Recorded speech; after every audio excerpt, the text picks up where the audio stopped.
Alright, so I'm just going to speak about a number of things. Just basically theories I've been contemplating over the last month or two. These theories are incomplete. They are far from finished. And right now I just want to document them for myself on a video because it'd be too long to write down. And I'd just prefer not to have to write anything down until I have it all complete, or at least for the most part. So I'm just gonna start. I think from the point of view of evolutionists and evolution, that strictly from this point of view, I will not be going into a creationist point of view when talking about this topic. From that point of view, we evolved from, I guess you could say, at the very, very end of the line, or mid-line in our evolution. Somewhere along the line, we came from some sort of mammal. We are still mammals, but we come from a less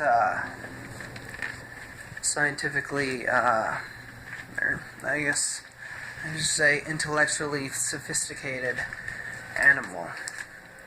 Now, we as humans have developed these things of emotions, and these would have to have, in theory, somehow developed during the transition of one of those mammals into what we are today. In scientific theory, I think that means that many animals, I don't know about lizards or other types of such species of creatures which have different brain structuring altogether than from ours, if they are capable of it. But I do believe that many animals in the animal kingdom right now are in the same transition as what we were once in, before we became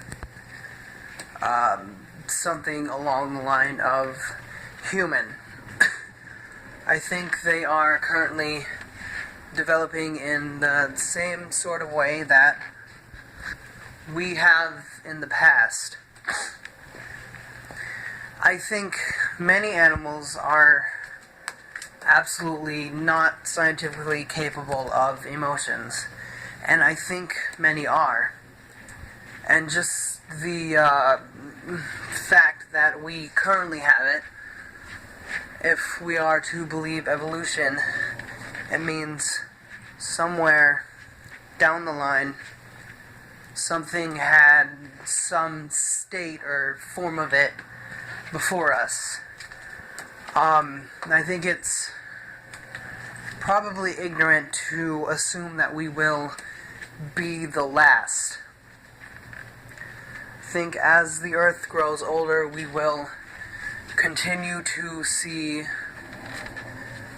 development in creatures such as cats and dogs and those of the ape family in their evolutionary development. And should us humans be able to stay a prominent species on our Earth as we currently are, then I do believe we will see the transition over millions of years of said mammals into something more human-like. But I also believe us humans are actually not done in our evolution. I think we are far from it. We have these things we call emotions, and these are far, far from perfect. In fact, these actually detriment us in incredibly major ways. May not be a very popular opinion with most, considering probably more than 99% of the world's population does have some form of emotions. But I do believe emotions cause much of the conflict and pain, and just, I think many emotional actions and reactions have consequences that we are not, I suppose, psychologically developed enough to quite understand yet. We develop many biases, often of which are incredibly wrong, and when challenged in the right way, may actually hurt us more than they do help us. Biases lead to a lot of hate, prejudice, a lot of, I guess you could say it's, bias is more often, is almost exclusively, quite possibly exclusively, simply there to fill in a gap of logic that we have. It is, I think, by psychological definition, an absence of knowledge and logic, these biases we have. And these biases come from our emotions, which are extremely misleading in cases. We often blindly defend those we love, and this is the part most people aren't going to like, while we completely hypocritically don't do the same for others. Now, why this is a problem is not immediately obvious, but I can explain this in a logical and very put together way.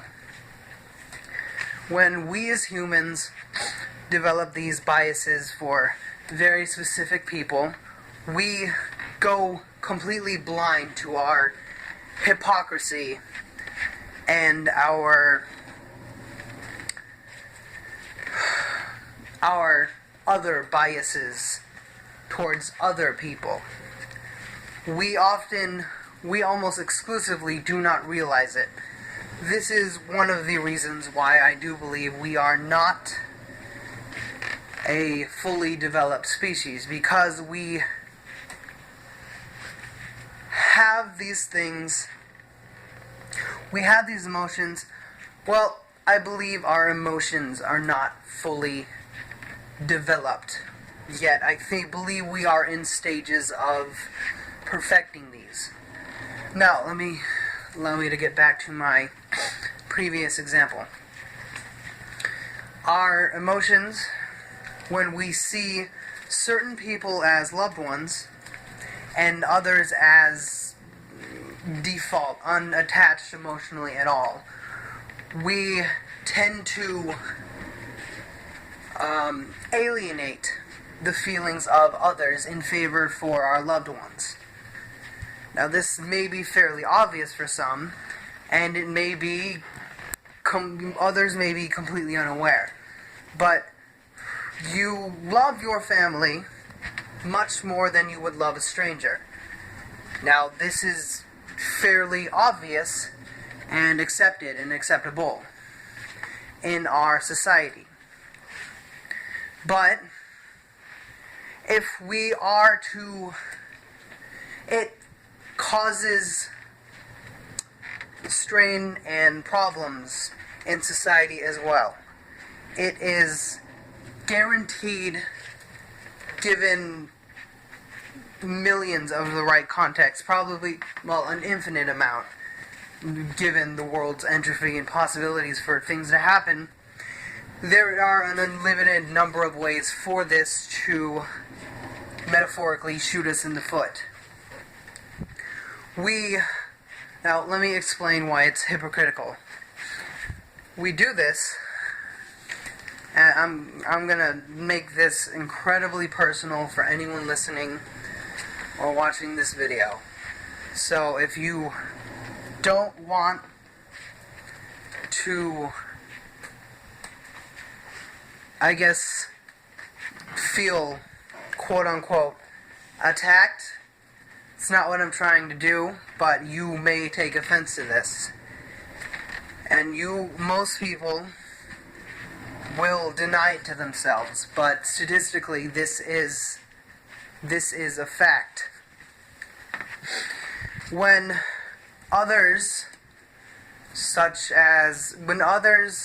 commit crimes or do something we do not like, we want them to be punished. And in cases such as rape and molestation, we often cross a line into an unfair desire of unfair, quote-unquote, justice. But when reversed, when we are the ones, or when our families are the ones that are being accused of molestation or rape or killing or insert whatever horrible crime that offends you emotionally, we suddenly don't want these unjust punishments that we would actively wish on other people. This is the hypocrisy of emotions in its nature. It's very biased and often leads to incredibly hypocritical,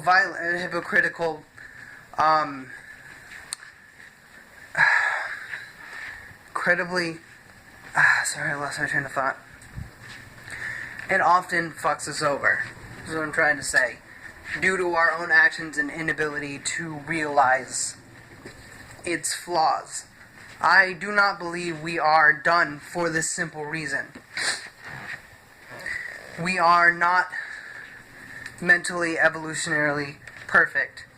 We are, thus far on Earth, the most, as perfect as a biological creature can get. Or is advanced, I guess I would say, as mentally advanced as a biological, organic creature could be. But we are not done. Now, let me explain the worst part about these emotions. As long as we hold these emotions in our current state, there will never be quote-unquote world peace. There will always be violence and hate and extremism and absolute chaos when people disagree and cannot come to terms. It will always exist because our emotions are not fair. They do not treat others on equal ground. We do not see others as equal emotionally. Logically, we may, but our emotions tell us some people are better than others. Some people are favorited over others. They tell us to enjoy the people we enjoy more than the people we don't know. They tell us to love the people we are more fond of than anyone else in existence. And in this aspect, we are doomed to hurt others. We are doomed to treat them unfairly due to our unfair, hypocritical, emotional bias. It is a factual, mathematical, scientific, psychological guarantee. As long as we have our emotions in this state, we will never find peace. We will never find compromise with everyone. It is 100% impossible. There is no situation where our emotions are capable of being 100% fair to everyone. It is not a thing. It is not a possibility. This early in our evolution. Now, the second part of why peace on earth can never, ever exist while we think and our brain is in development of what it will be, is our desires. Now, much like emotions, they are often good and they drive us and they do often help us to uplift others and uplift ourselves. But they, just as emotions, desires often, honestly, they often fuel the disparity, the difference. They often fuel the consequences of our emotions. They go hand in hand, so to speak. Many desires are perceivably good by society because we don't really have a objective stance in psychology for what is definitively good. That is but a concept we've developed through psychology. There is no objective term for good or bad. Now, but from a societal standpoint, desires often make emotions much worse than if we had no desires at all. Many people have desires. Everyone, I suppose, unless you're completely brain dead. And these desires are quite often fueled by emotion. Now, many desires are subjectively good and many are subjectively bad, or moral and immoral. Now, when desire is subjectively bad or immoral in what the majority of the world would consider immoral, probably something like killing or rape or molestation. These are often things that incite evolutionary instinctual reactions within our own chemistry of being. These are things that almost everybody has a very specific bodily and mental reaction to, almost consistently. And things like this. People have desires like that. And often, desires are... I'm trying to figure out how to plug these two in with my words. The words are eluding me how to explain this. It's like this. Many of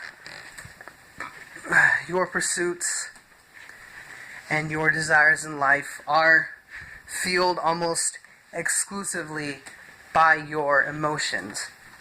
When an addict is searching for a fix, they are often seeking the feeling that they have.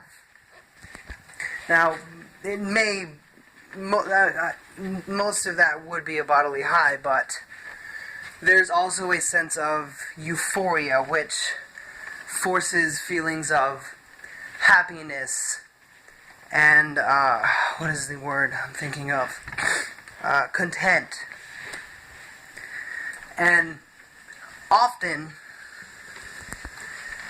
these pursuits are very, very diluted by emotions. We blind ourselves to others in our way, such as when our family has been convicted and proven of having some sort of, or being some sort of criminal, whereas if somebody else we did not have emotional attachment to, we would not feel the need to emotionally defend them, and we would not have the desire to offend them at all.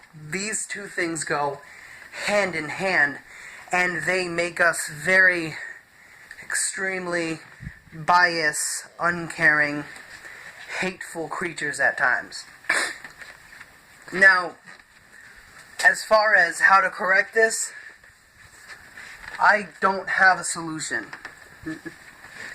Being a psychopath myself, a very limited being, I'm not sure actually what exact type of psychopath I am. There are many subcategories and categories of psychopath.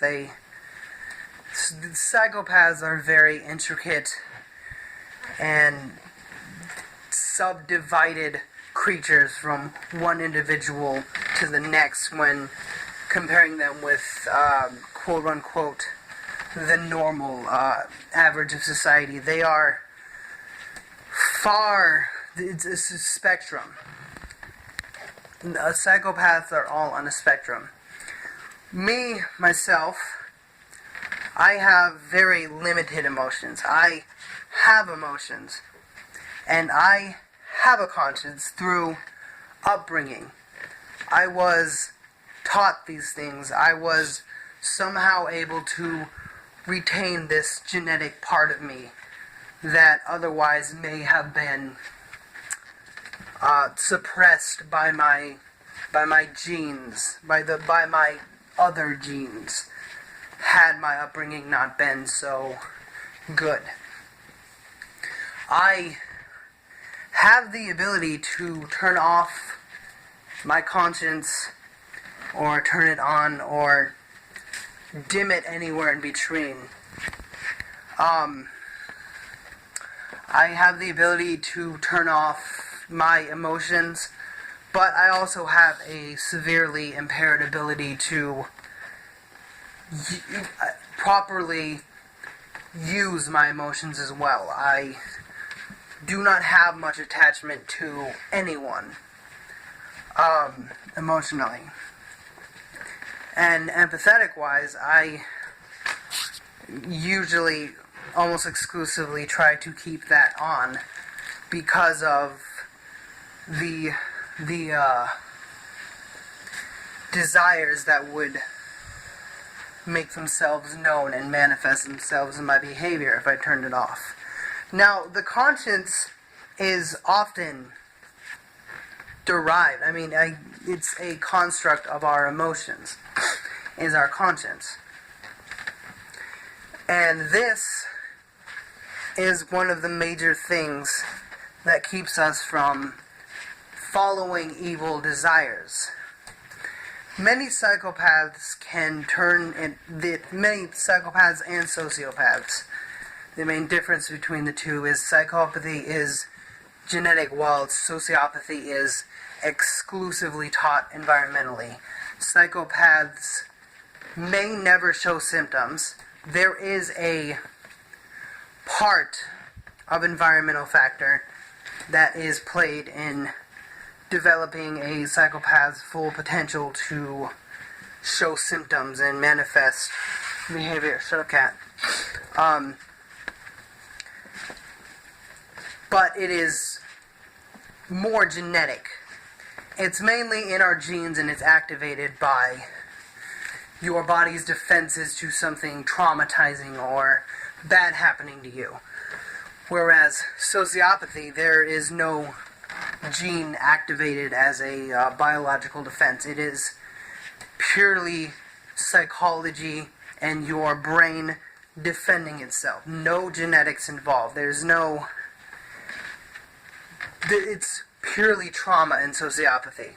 Whereas psychopathy can either, it's always in the genes. It's dormant until either activated or naturally presents itself as the dominant gene and takes over your psychology.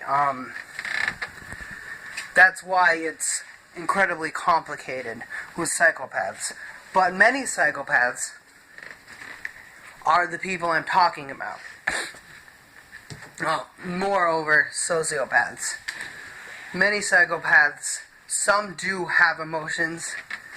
They're very limited and reward-driven with desires. But many, almost all of the sociopaths do retain some sort of emotion. But they are often very, very, very selfish. And they are very, very limited to a narcissistic nature. They feel almost exclusively for themselves, and they're willing to do anything to get it. Now, with the psychopath, they might have desires, but usually, even if they don't have emotions, they follow their desires because they don't feel anything. And this is the other side of the evolutionary spectrum. I believe the psychopath is, I guess you could say, evolution doing a bit of an experiment with itself. But it's the opposite. It's the extreme of the other end. It's just as big as a problem as many people who are so emotional that they are blind to how they hurt others and how they exclude them and how they favor very specific sets of people and they throw everybody else under the bus for them. It's the exact opposite. The psychopath, in many cases, not all, because it's a spectrum, as I've said, will throw anyone under the bus, regardless of who they are, for themselves. And not because of their emotions. Because of their lack of emotions, their lack of the emotional conscience and the emotions altogether. I believe there's something in between that evolution is trying to figure out. Somewhere in between the average individual and psychopath, I believe, is where we are genetically heading, should we want, at least in our next stage, the least amount of violence and hate in the world. Something that blinds us to the emotional bias, but keeps us within the realm of a conscience so that we understand and we feel enough not to throw everybody under the bus, but that we don't feel too much for certain people so that we do throw other people under the bus for those people. It's a very fine, refined, very, very specific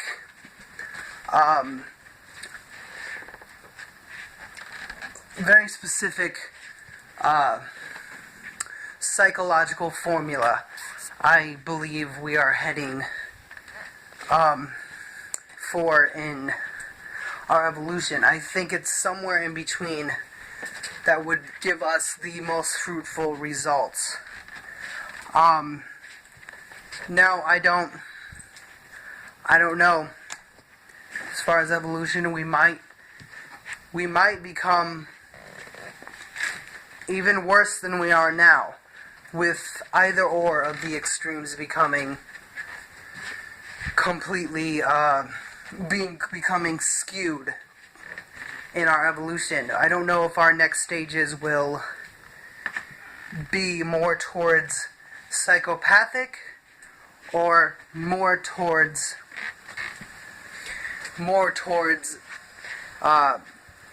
emotional, emotionally blind. I believe the best would be in the middle, but I don't know how evolution is working right now. Could go either way. I don't know. So, I guess we'll see in a few million years. Anyways, that's about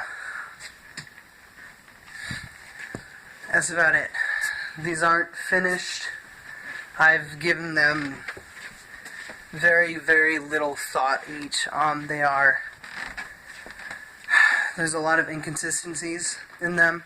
The one that I've spent the most time on is the one it's actually how emotions detriment us, because I've been observing members of society for years.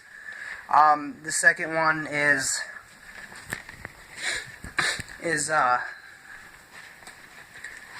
I don't know what to call it, the in-between road of what is the most fair to others and ourselves emotionally, how we would get there. And then the one I literally just thought of, that that we probably developed our emotions from state of being what we would consider more of a ape than human. Somewhere in between there was an animal, which means we'll probably have something more similar to human other than ourselves in a few million years, from other species evolving and such. And that's going to be interesting to have both the incredibly sentient human and something of a Neanderthal at the same time on the Earth. So actually that makes me think, because there was evidence that there were more developed humans at the same time that the Neanderthals were around.